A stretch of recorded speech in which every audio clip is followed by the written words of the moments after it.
یہ جو کہا جاتا نا دین ہست و حسین اور شاہ ہست و حسین، دین ہست و حسین، سرداد نداز در دست یزید، حقا کی بنائے لا الہ ہست و حسین، لا الہ الا اللہ کی بنیاد ہے حسین. جھوٹ ہے یہ کہنے والا، مردود ہے یہ کہنے والا، خبیث ہے یہ کہنے والا، رافضی اور شیعہ ہے. جو فتنہ حضرت یزید رحمۃ اللہ علیہ کے خلاف کوفہ کے اندر پل رہا تھا، جو فتنہ حضرت یزید رحمۃ اللہ علیہ کے خلاف کوفہ کے اندر پل رہا تھا. آپ ترازو کھائیں اور ترازو کے ایک پلڑے میں ہزاروں لاکھوں دوڑے اور مرثیے رکھ لیں، اور ترازو کے ایک پلڑے میں چشتیوں کے شہنشاہ خواجہ معین الدین چشتی اجمیری رحمۃ اللہ تعالی علیہ، آپ نے جو ربائی لکھی ہے شاہ ہست حسین، بادشاہ ہست حسین، ایک ترازو کے پلڑے میں یہ ربائی رکھ دیں، ایک پلڑے میں ہزاروں مرثیے رکھ دیں، ایک پلڑے میں صرف یہ ایک ربائی رکھ دیں.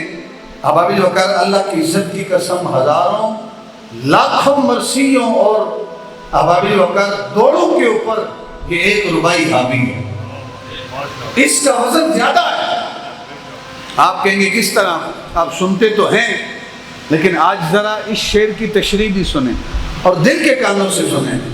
خواجہ معین الدین چشتی اجمیری ارشاد فرماتے ہیں شاہ ہست حسین، بادشاہ ہست حسین، دین ہست حسین، دین پناہ ہست حسین. معنی کیا ہے؟ خواجہ صاحب فرماتے ہیں کہ شاہ ہست حسین، شاہ کا معنی ہے کہ حاکم، سردار، مالک. امام حسین سردار ہیں، مالک ہیں، حاکم ہیں. بادشاہ ہست حسین، امام حسین بادشاہ ہیں، بادشاہ ہست حسین، امام حسین بادشاہ ہیں. دین ہست حسین، امام حسین دین ہے. دین پناہ ہست حسین، دین کو پناہ دینے والے امام حسین ہیں. لوگ عظمت بیان کرتے ہیں لیکن خواجہ صاحب کی نگاہ کہاں تک پہنچی ہے ذرا سنیں گے تو انشاءاللہ لطف بھی آئے گا. اور اس شعر کی تشریح میں نہیں سمجھتا کہ آج سے پہلے آپ لوگوں نے سنی ہوگی. فرمائے امام حسین شاہ ہیں، سردار ہیں، مالک ہیں، آقا ہیں، بادشاہ ہست حسین. شاہ کی تو سمجھ آ گئی کہ وہ سردار ہیں، ہمارے سروں کے تاج ہیں. بادشاہ ہست حسین، امام حسین بادشاہ ہیں. حالانکہ بادشاہ تو وہ ہوتا ہے جس کے پاس کرسی اقتدار ہوتی ہے، جو والی ملک ہوتا ہے، جو فرما روا ہوتا ہے، جو حکم دیتا ہے، آگے رعایا وزیر مشیر اس بات پر عمل کرنے والے ہوتے ہیں، وہ بادشاہ ہوتا ہے. اور امام حسین آپ تاریخ اٹھا کر دیکھ لیں، امام حسین نہ مکہ کے گورنر بنے، نہ مدینہ کے گورنر بنے، نہ کوفہ کے، نہ بصرہ کے، نہ شام کے، نہ دمشق کے، کسی ایک شہر کے گورنر بھی نہیں بنے. امیر المومنین یا خلیفۃ المسلمین تو دور کی بات ہے، امام حسین کسی شہر کے گورنر بھی نہیں بنے. جب امام حسین گورنر نہیں بنے، امام حسن تو امیر المومنین بنے، مولا کائنات امیر المومنین بنے، خلیفۃ المسلمین بنے، خلیفہ راشد بنتے ہیں. لیکن امام حسین نہ کسی ملک کے گورنر، نہ کسی شہر کے گورنر.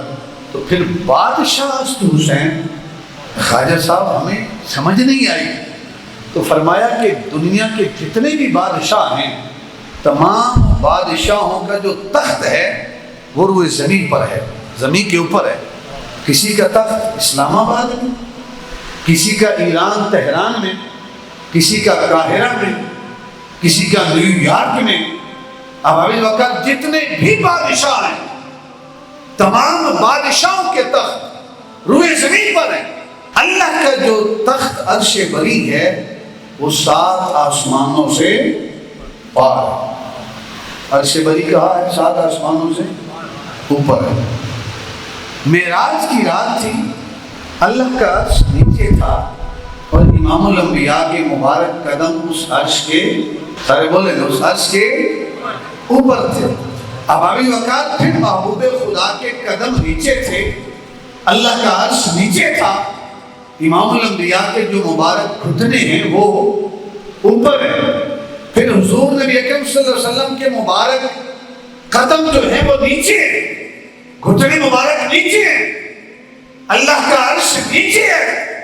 امام الانبیاء کا مبارک سینہ، علم نشرہ والا سینہ، وہ بلند ہے، وہ اونچا ہے. پھر ابابیل وقار اللہ کا عرش نیچے ہے، امام الانبیاء کے قدمین مبارک نیچے ہیں. امام الانبیاء کے مبارک گھٹنے نیچے ہے، امام الانبیاء کا سینہ مبارک نیچے ہے، امام الانبیاء کے کاندھے مبارک اوپر ہے، پھر احباب وقار اللہ کا عرش بھی نیچے، امام الانبیاء کے کاندھے بھی نیچے، ان کاندھوں کے اوپر امام حسین سوار ہیں۔ جب خواجہ صاحب کی نگاہ پڑی تو فرمایا اتنا اونچا تخت کسی کو نہیں ملا جتنا امام حسین کو ملا، اتنا اونچا تخت کسی کو نہیں ملا جتنا امام حسین کو ملا۔ جب خواجہ صاحب کی نگاہ وہاں پہنچی تو فرمایا بادشاہ است حسین، امام حسین بادشاہ ہیں، بادشاہوں کے بادشاہ ہیں، دین است حسین، امام حسین دین ہے، دین پناہ است حسین، امام حسین دین کو پناہ دینے والے ہیں۔ ہم نے تو علماء سے سنا ہے کہ دین نماز ہے، کلمہ ہے، روزہ ہے، حج ہے، زکات ہے، یہ دین ہے، یہ دین کے ارکان ہے، یہی دین ہے۔ امام حسین دین کیسے بن گئے؟ امام حسین کو دین کیسے کہہ سکتے ہیں؟ احباب وقار دو چار چیزیں سمجھیں گے تو انشاءاللہ دین است حسین کی سمجھ آئے گی۔ خواجہ صاحب کی نگاہ کہاں تک پہنچی کہ جو امام حسین کو دین نہیں مانتا ایک لمحے کے لیے نہ مانے، لیکن دین کے ارکان میں سے سب سے اہم رکن، دین کے جو ارکان ہیں ان میں سب سے اہم رکن کون سا ہے؟ کوئی بتا سکتا ہے مجھے؟ آپ میں سے دین کے کاموں میں سے سب سے اہم رکن کیا ہے؟ نماز۔ اور نماز کے ارکان، ایک تو دین کے ارکان، ایک ہے نماز کے ارکان۔ نماز کے ارکان میں سے سب سے جو اہم رکن ہے، جس رکن میں بندہ رب کے انتہائی قریب ہوتا ہے، وہ کیا ہے؟ وہ ہے سجدہ۔ یعنی بندہ قیام میں بھی رب کے قریب ہوتا ہے لیکن قرب کی انتہا پر نہیں ہوتا۔ قیام سے رکوع میں آتا ہے اور قریب ہو جاتا ہے، رکوع سے پھر کھڑا ہو جاتا ہے، قریب ہوتا ہے، پھر جب سجدے میں آتا ہے تو قرب خداوندی کی انتہا پر ہوتا ہے۔ دو چیزیں ہو گئی، ایک چیز کہ دین کے ارکان میں سے سب سے اہم رکن، سارے مل کر بولیں کیا؟ جن میں تقریر یاد کروانی ہے انشاءاللہ۔ نماز کے دین کے ارکان میں سے سب سے اہم رکن کیا ہے؟ نماز۔ اور نماز کے ارکان میں سب سے اہم رکن کیا ہے؟ سجدہ۔ دو چیزیں ہوگی۔ تیسری چیز کہ سجدے میں بھی کرتا ہوں، آپ بھی کرتے ہیں، ہمیں سجدوں کی قبولیت کا یقین نہیں، میں بھی نمازی ہوں، آپ بھی نمازی ہیں، لیکن کائنات میں سب سے اعلیٰ اور الفا اگر کوئی نمازی ہے تو وہ آمنہ کے لال کی ذات مبارکہ ہے، امام الانبیاء کی ذات مبارکہ ہے۔ کتنی چیزیں ہو گئی؟ نہیں ہے، ماڑے پہ کے بول دے، ذرا کھول کے بولو، کتنی چیزیں؟ تین۔ دین کے ارکان میں سب سے اہم رکن نماز، نماز کے ارکان میں سب سے اہم رکن سجدہ۔ تیسری بات کہ سب سے اعلیٰ اور افضل نمازی آمنہ کا لال، تاجدار کائنات۔ تین چیزیں ہو گئی، تین ساتھ اور شامل کرنے، 6 ہو جائے کہ اگر آپ نے پہلا سجدہ کیا ہے 5 تسبیحات کا تو دوسرا سجدہ 5 تک تو جائے لیکن 5 سے بڑے نہیں۔ اگر پہلا سجدہ 7 تسبیحات کا ہے تو دوسرا اس سے آگے بڑے نہیں، 7 تک رہے، 5 تک رہے، اس سے بڑے نہیں۔ یہ 4 چیزیں ہو گئی۔ پانچویں چیز ہے کہ اگر اکیلے نماز پڑھ رہے ہو تو حکم ہے جتنا چاہے لمبا قیام کرو، لمبا رکوع کرو، لمبا سجدہ کرو، اجازت ہے، ساری رات قیام کرتے رہو۔ سیدہ کائنات سر سجدے میں رکھتی تھی، فجر کی اذانیں ہو جاتی تھی، سیدہ کائنات کا سجدہ پورا نہیں ہوتا تھا۔ رب کی بارگاہ میں عرض کرتی تھی باری تعالیٰ تیری رات کتنی چھوٹی ہے کہ رات تو مکمل ہو جاتی ہے، تیری بندی کا ذوق سجدہ پورا نہیں ہوتا۔ اب آبی وقت اگر اکیلے پڑھو تو جتنا مرضی ہے نماز کو طول دے دو، لیکن جب امام بنو، مصلی امامت میں کھڑے ہو جاؤ، پھر حکم ہے فَلْيُخَفِّفْ، نماز میں تخفیف کرو، اس لیے کہ پیچھے بوڑھے بھی ہیں، مسافر بھی ہیں، بیمار بھی ہیں، ان کی رعایت کر کے نماز کو پڑھاؤ، مختصر کر کے نماز کو پڑھاؤ۔ کتنی چیزیں ہو گئی؟ 5۔ میں نے لگ رہا تھوڑی ریاضی بھی کمزور ہے، 5 چیزیں ہو گئی۔ ہیڈ ماسٹر صاحب بیٹھے ہیں، ان کی تو ٹھیک ہے، آپ لوگوں کی بات کر رہا ہوں۔ 5 چیزیں ہیں۔ چھٹی چیز ہے کہ اگر آپ نماز میں کھڑے ہیں نا، یا حضرت صاحب کھڑے ہیں، مولانا صاحب تشریف فرما ہے مصلی پہ، تراویح پڑھا رہے ہیں، پیچھے سے جو سامع ہے اس نے لقمہ دیا، امام صاحب نے لقمہ لے لیا تو نماز ٹھیک ہے۔ لیکن باہر سے کوئی حافظ آیا، اس نے نماز پیچھے اقتدا میں نیت نہیں کی ہوئی، امام صاحب جو ہیں انہیں لقمے کی ضرورت پڑی، تو جو باہر والا بندہ ہے اس نے لقمہ دیا، امام صاحب نے باہر والے بندے کا لقمہ لے لیا تو نماز گئی، نماز فاسد۔ یعنی اگر باہر والے کا اثر تم نماز میں قبول کرو تو نماز ختم، نماز گئی، نماز فاسد۔ کتنی چیزیں ہو گئی؟ 6۔ اب پھر میں ریپیٹ کرنے لگا ہوں کیونکہ ان 6 چیزوں کا آگے دین است حسین کے اندر بڑا اہم کردار ہے۔ اب ابھی لوگ پہلی بات کہ دین کے ارکان میں سے سب سے اہم رکن نماز، اور نماز کے ارکان میں سے سب سے اہم رکن سجدہ۔ تیسری بات کہ سب سے اعلیٰ اور افضل نمازی احمد مصطفیٰ محمد مصطفیٰ کی ذات مبارکہ ہے۔ 3 چیزیں ہوگی۔ چوتھی چیز ہے کہ پہلا سجدہ اگر 7 تسبیحات کا ہے تو دوسرا اس سے بڑے نہیں، اس سے کم رہے۔ 5ویں چیز کہ اگر امام بنو تو نماز میں تخفیف سے رعایت کر کے نماز پڑھاؤ، زیادہ طول نہ دو، نہ سجدے کو، نہ رکوع کو، نہ قیام کو، عوام کی رعایت کر کے نماز پڑھو۔ اور چھٹی شے ہے کہ اگر باہر والے کا اثر قبول کرو تو نماز گئی۔ یہ 6 چیزیں ذہن میں رہیں اور ریاض الجنہ کا ماحول ذہن میں لے آؤ۔ دور نبوی ہے، امام الانبیاء مصلی امامت پہ ہیں، جناب صدیق اکبر پیچھے کھڑے ہیں، جناب عمر فاروق پیچھے کھڑے ہیں، جناب مولا کائنات پیچھے کھڑے ہیں۔ امام الانبیاء نے پہلا سجدہ ادا کیا، سر انور اٹھایا، ریاض الجنہ کی مقدس سرزمین ہے۔ امام الانبیاء نے دوسرے سجدے میں سر انور رکھا۔ اب سب سے دین کے کاموں میں اہم رکن نماز ہے، اور سب سے اعلیٰ اور افضل نمازی امام الانبیاء ہے، اور نماز کے ارکان میں سے سب سے اہم رکن سجدہ ہے۔ اب حکم یہ ہے کہ پہلا سجدہ اگر 5 تسبیحات کا ہے تو دوسرا اس سے بڑے نہیں۔ حکم یہ ہے کہ جب امام بنو تو نماز کو تخفیف سے ادا کرو۔ تیسری بات کہ باہر والے کا اثر قبول کیا تو نماز جاتی رہی۔ جب امام الانبیاء کا سر سجدے میں تھا، امام حسین پشت پر سوار تھے اور زبان پر تھا سبحان ربی الاعلیٰ، سبحان ربی الاعلیٰ، سبحان ربی الاعلیٰ، اور ذہن میں خیال تھا کہ حسین ابھی بھی پشت پر سوار ہے۔ دل میں خیال تھا کہ حسین ابھی بھی پشت پر سوار ہے۔ دل میں خیال تھا کہ حسین ابھی بھی پشت پر سوار ہے۔